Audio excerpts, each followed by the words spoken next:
आप जैसे दुरुस्त कह रहे हैं कि खान साहब अब हर कीमत पर मौलाना साहब को साथ लेकर चलना चाह रहे हैं। खान साहब तो सोलो फ्लाइट के कायल रहे हैं। खान साहब ने हमेशा अकेले परवाज़ किया है। इवन ये जो तहरीक तहफ़्फ़ुज़ आईन पाकिस्तान है वो भी कुछ ज़्यादा कामयाब नहीं हो सकी। हम ये तो फिर कहने में हक बजाना है ना खान साहब के मुखालिफिन कि अब उनमें वो कल्ट नहीं रहा या वो ज़ोर नहीं रहा या अब वो इस हद तक मजबूर हो चुके हैं कि मौलाना फजल रहमान के बगैर आगे नहीं बढ़ सकते। नहीं, मैं ये इस तरह बात नहीं करूँगा। अच्छा, मैं उसको इस तरह कहूँगा कि जेल जाके इंसान जो है उसको बहुत कुछ चीज़ों की समझ आ जाती है, उसको सीखने का मौका मिलता है। ये तो आप माने कि मौलाना फजल रहमान समेत उनके बहुत से सियासी मुखालफिन का ये ख्याल था कि इमरान खान तो 2 दिन भी जेल नहीं काट सकता, ये तो 36 घंटों के बाद 48 घंटों के बाद हाथ जोड़ के माफ़ी मांग के बाहर आ जाएगा।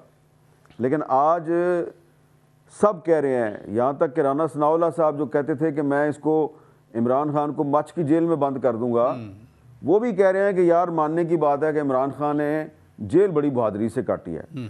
तो जेल बहादुरी से वही काटता है जो जेल के अंदर बैठकर अपनी माजी की गलतियों का तज्जिया करता है और उसको समझ आती है कि मेरे से क्या क्या गलती हुई है। तो आप इसको इस तरह से लें कि इमरान खान साहब जो हैं उन्होंने ये जो एक काफ़ी लंबी कैद काट ली है, तो इसमें उन्होंने कुछ चीज़ें सीखी हैं, उनको कुछ समझ आई है, जैसा कि उनके साथ मुलाकात करने वाले लोग हमें बताते हैं।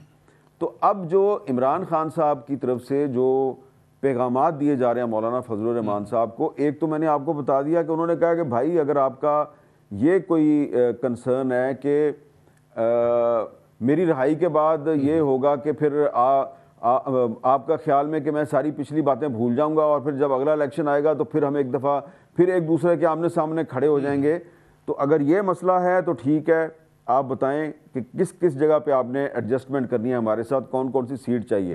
एक तो ये ऑफर है। लेकिन जो बड़ी बात है वो ये है कि इमरान खान साहब जो हैं वो सिर्फ मौलाना फजल रहमान साहब को नहीं, वो अब अप्रोच कर रहे हैं सिंध के नेशनलिस्टों को, बलूचिस्तान के नेशनलिस्टों को, जैसा कि अख्तर मैंगल साहब के पास उनके बंदे गए हैं, जैसा कि डॉक्टर मालिक साहब के पास उनके बंदे गए हैं, इसी तरह वो जमात इस्लामी के पास भी उनके बंदे जा रहे हैं और भी पार्टियों के पास उनके बंदे जा रहे हैं। यहाँ तक कि ये जो एक नई पार्टी बनी है शायद हकान अब्बासी साहब की, इसके पास भी वो जा रहे हैं। तो उनका नुक्ता क्या है इमरान खान साहब का, जिसकी वजह से वो मौलाना फजल रहमान समेत दीगर जो छोटी बड़ी सियासी कूतें हैं उनको अपने साथ लेके चलना चाहते हैं, वो ये है कि वो उनको ये यकीन दिलाना चाह रहे हैं कि जिस तरह नवाज शरीफ साहब जो हैं उन्होंने परवेज़ मुशर्रफ के दौर में जब उन्होंने ARD बनाई और उसके बाद जैसे ही ARD बनी, याद है आपको? जी जी, 2000 में जब ARD बनी तो ARD बनने के चंद दिन के बाद नवाज शरीफ साहब जो हैं उन्होंने परवेज़ मुशर्रफ साहब के साथ एक डील की और वो पाकिस्तान से बाहर चले गए। मीर साहब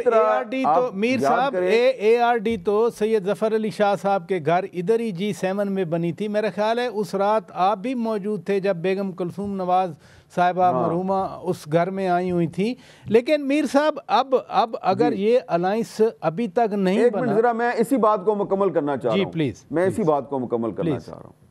उसके बाद फिर PDM बनी। जी, PDM के सरबराह बनाए गए मौलाना फजल रहमान साहब। जी, जब इमरान खान साहब की हुकूमत थी। जी। और जैसे ही PDM के जलसे जुलूस शुरू हुए तो एक दफ़ा फिर नवाज शरीफ साहब जो हैं उन्होंने उस वक्त की जो मिलिट्री इस्टेब्लिशमेंट थी उसके साथ एक डील की और वो फिर पाकिस्तान से बाहर चले गए। तो अब मौलाना फजल रहमान साहब जो हैं वो ये बात PTI के जो डेलीगेशन आते हैं उनको बताते हैं। वो कहते हैं यार मुझे तो इस्तेमाल करते हैं, मुझे तो नवाज शरीफ ने इस्तेमाल किया, PDM का सरबराह बना के इस्तेमाल किया, और जब नवाज शरीफ साहब वापस आए इलेक्शन से कुछ अर्सा पहले तो उन्होंने मुझसे मुलाकात में कोई इतनी दिलचस्पी जाहिर नहीं की। तो अब जिस तरह नवाज शरीफ ने मुझे इस्तेमाल किया, अब शायद आप भी इसी तरह मुझे इस्तेमाल करना चाह रहे हैं। तो PTI जो है मौलाना फजल रहमान साहब का ये जो कंसर्न है, ये जो उनका एक तहफ़्फ़ुज़ है, उसको ख़त्म करने की कोशिश कर रही है। और इसके लिए उनको ये कहा जा रहा है कि न सिर्फ हम आपसे इलेक्शन अलायंस करना चाह रहे हैं, बल्कि इलेक्शन के बाद हमें एक ग्रैंड कौमी एजेंडा बनाना है और हम आपके साथ मिलकर पाकिस्तान का जो ये सियासी कल्चर है इसको तब्दील करना चाह